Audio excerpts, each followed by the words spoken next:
You get it. Everybody gets a nickname.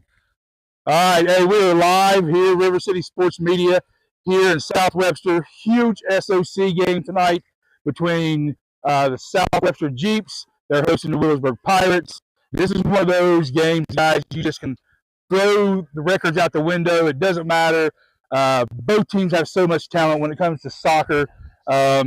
Special guest tonight, we got Coach McClintic for this 2006 graduate from South Webster, I believe, right? Correct. All right, so current baseball coach. Coach come off a huge season last couple of years, great runs in the tournament for South Webster, a lot of success going on there.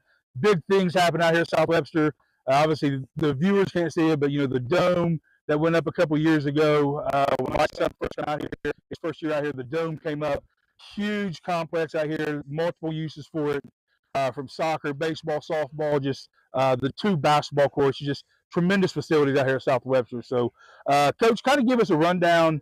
2006 when you was here, how big of a rivalry game was that with you guys and Williamsburg back then? Oh, it was always a big rivalry, really, every sport. For our group in particular, it was basketball and soccer was a big matchup. My junior year, which was 2004 for soccer, but we ended up getting to my senior year in 2005, so over here at home. And, we just played one time. We were in the other SOC at that point. Correct. So we just played once a year, but yeah, it was always a big rivalry. That's good. So to my right, we got Pick'em and Hit'em Hines. To my far left down there, we got Johnny Appleseed that's on board with us now as well.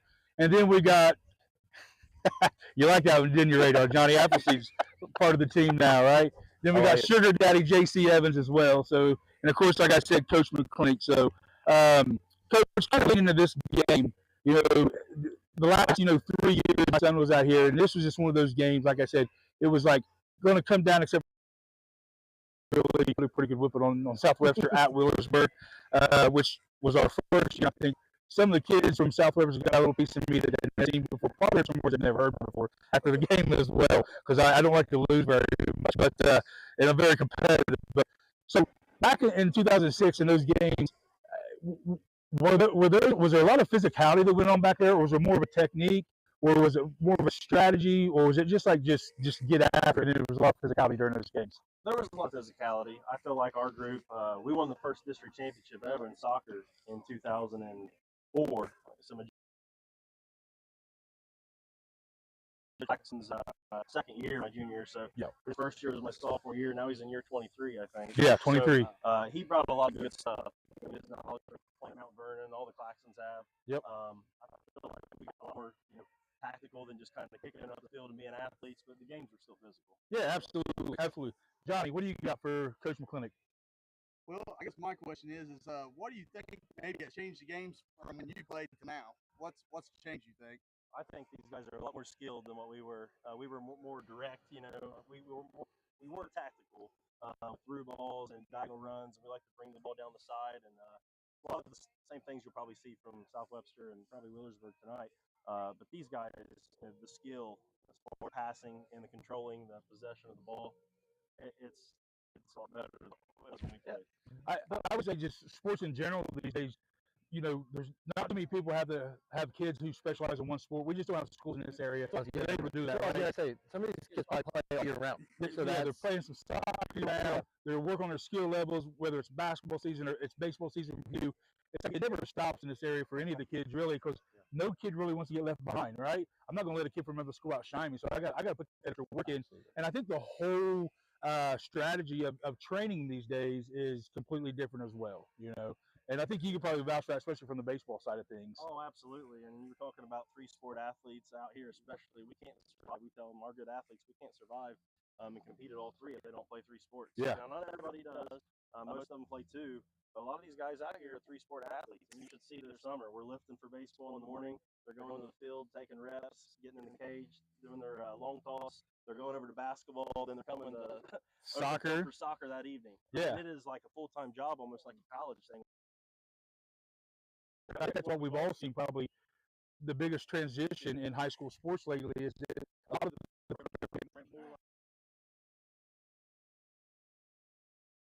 Coach, or hit them and pick them Hines. You said you're around the kids all year coaching baseball. Who's some of the guys that play baseball that'll be on the field tonight that we should watch out for? I mean, you got 3 sports: Bryce McClintic, Benai Andrews, another baseball guy, Draw, Sam Murphy in between the pipes over there. He's our catcher. I know there's more that I'll miss. Jacob McGraw's a big one. He didn't play last year. Started golf last year. Come back to soccer this year, which I think is a huge contribution for Coach Claxton to get a kid like that back. Absolutely. I know talking to him, Coach Claxton, we teach together in the junior high. Just to have him back for his senior year, talk to these guys, an athlete like Jacob McGraw, you got to have guys like that. Absolutely. And he stepped in and taken on, I think, a different role than he did maybe 2 years ago when he played, and he's helping the team do a great job. Cole Belford's another guy. Yep. And like I said, there's probably more out there. I know I got some other guys. Cole Bennett. Yep. Braden Bernard, Johnny Pro. There's a lot of guys out there. So.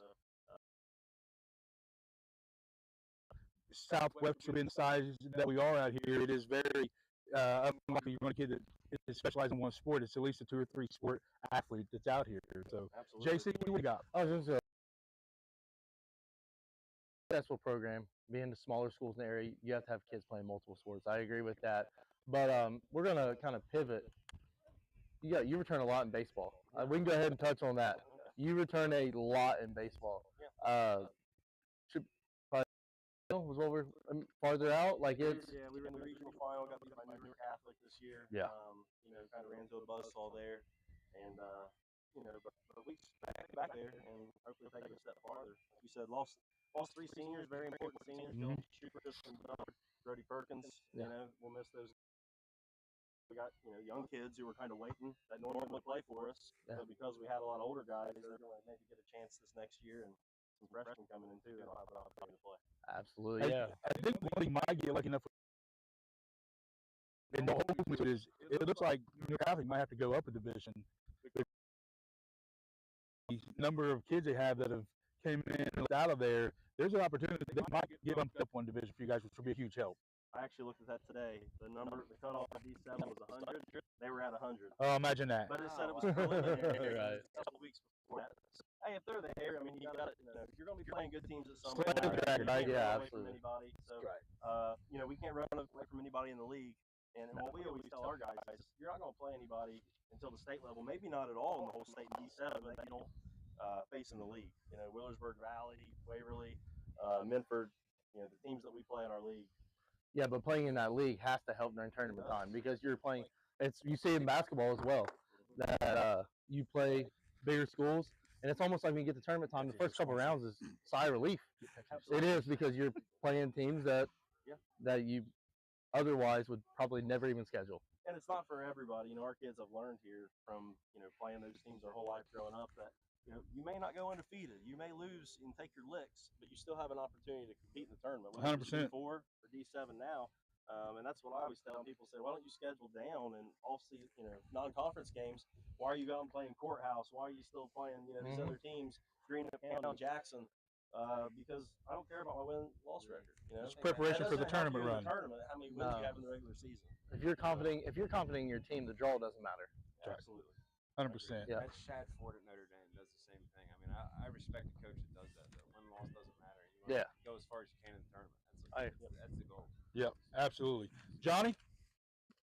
I just think, like you're saying, it's going to make your guys more prepared to fight these guys when they get into these tournament play because, like you said, if you make an easy schedule, when they get there, they're not going to know what to expect. There's no adversity.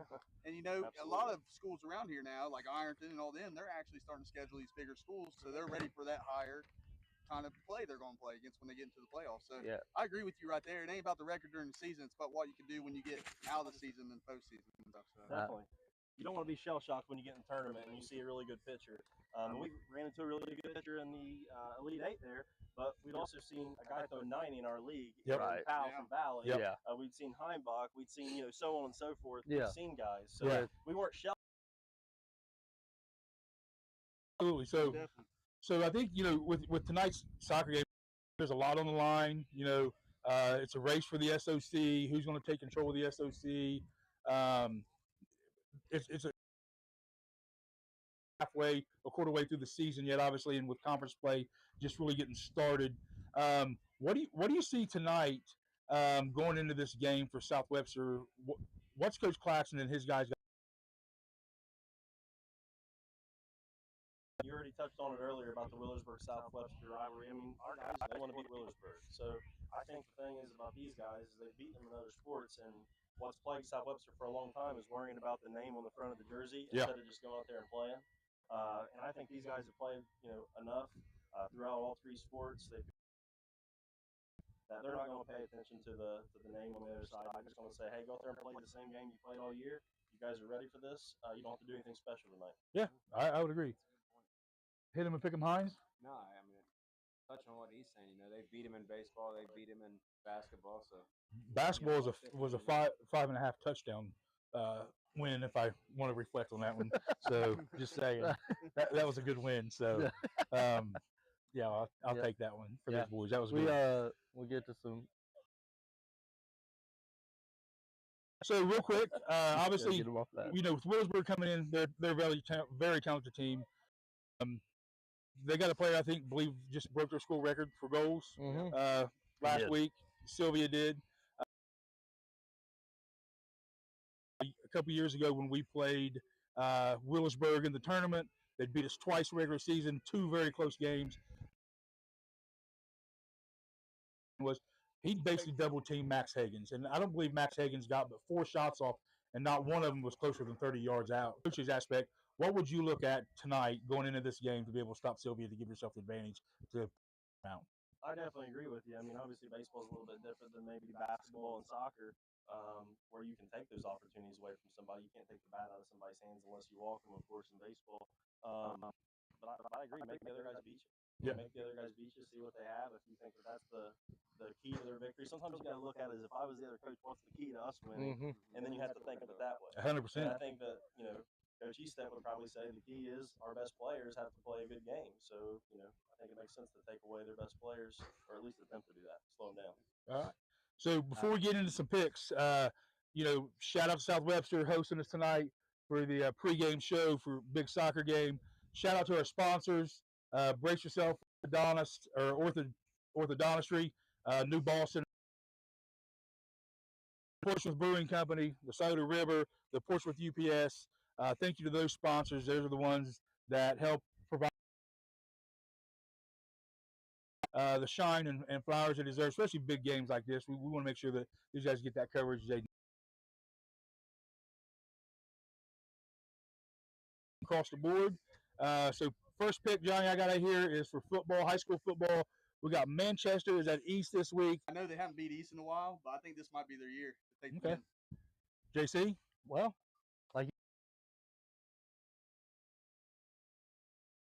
how bad East has been down, they haven't lost to Manchester.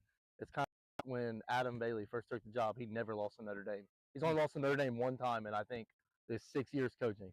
That being said, they don't. But again, I don't know anybody really doesn't love football, period.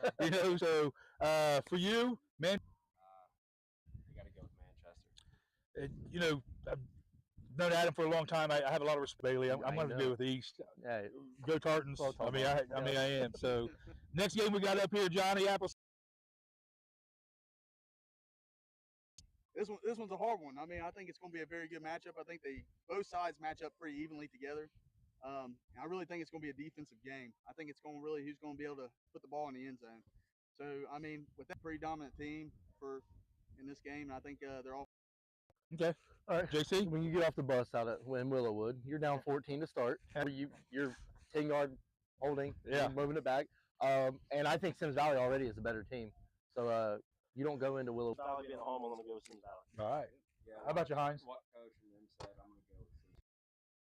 I am live action right here. This is live action right here.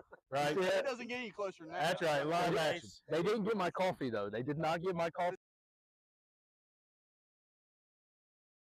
Anyway, stay away from coffee. I'm 5'8". It doesn't matter. You're right, Coach. Valley at all. So I'm going to roll and say Vikings as well. Go Vikings. At Oak Hill. We were at Medford last week. It's fun to watch. They put up a lot of points defensively. Like they had a tough time, but I'll take Memphis. Memphis, Johnny, Memphis at Oak Hill. Man, after that game that Memphis put, I'm gonna go Memphis with the stats. Their quarterback's looking good. Okay. How about you, JC? So, Curtis, I believe as well as going to be as well as a young coach. So you got two, coaches in their first less than 3 years in the program, rebuilding, restructuring. Johnny, we got Valley at Waverly. It's tough because, of course, right beside me is one of the coaching staff here. They played, but I'm gonna take Valley. I think Valley's gonna pull this one out. Even though JC's sitting beside me, I still gotta go with his boys. listen. I think Valley's got this one. That's who I'm gonna go with. JC, I think that's pretty. 1, 2, 3, 4. Purple and gold. Purple and gold. Coach McClintic? Yeah, Coach Crabtree's a good friend of mine. He's a heck of a coach on the baseball side and the football side. I'm going with How about you, Hines? Coach Crabtree does a great job. I'm going with Valley. If it would have been the Waverly in the early or late 90s, early 2000s, I'd have to roll with Waverly because, man, there were some years that they were just across the board. They just were strong, just smash mouth. I feel the same way. A lot of respect for Coach Crabtree and what he does out there for that. That's right. That's going to roll us right into Portsmouth at Gallia Academy. Well, I actually was able to watch Portsmouth about 2 weeks ago when they came to West, and that game, that was a close game. And one thing I'll say about Portsmouth, man, they got speed everywhere on defense, offense, anywhere you look, they got speed, and that quarterback of theirs made big plays. And I expect him to do the same thing at Gallia Academy. I say Portsmouth goes in there and they're going to put pressure on the quarterback, and they're just going to take the game. I have Portsmouth win that game. JC? So I would have said that before the season, I think Gallia Academy, because I didn't think that Portsmouth could handle the physicality. But they beat two really physical teams in West and Greenup County. Give me Portsmouth. Portsmouth. Coach? I'm going to go with Portsmouth as well. I think, playing them in different sports and playing against them, they've always got athletes. Yep. So I think they win. Hines? Yeah, I like Portsmouth. I watched them week 1 against Unioto, and it was ugly, but since then they've been playing pretty well. I think they win. Give me Portsmouth.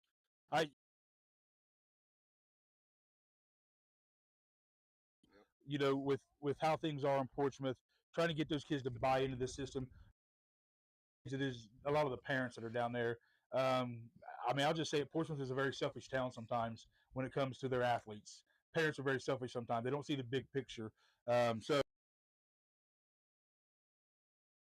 bring us into a couple picks with soccer. We have Waverly at Northwest. Johnny?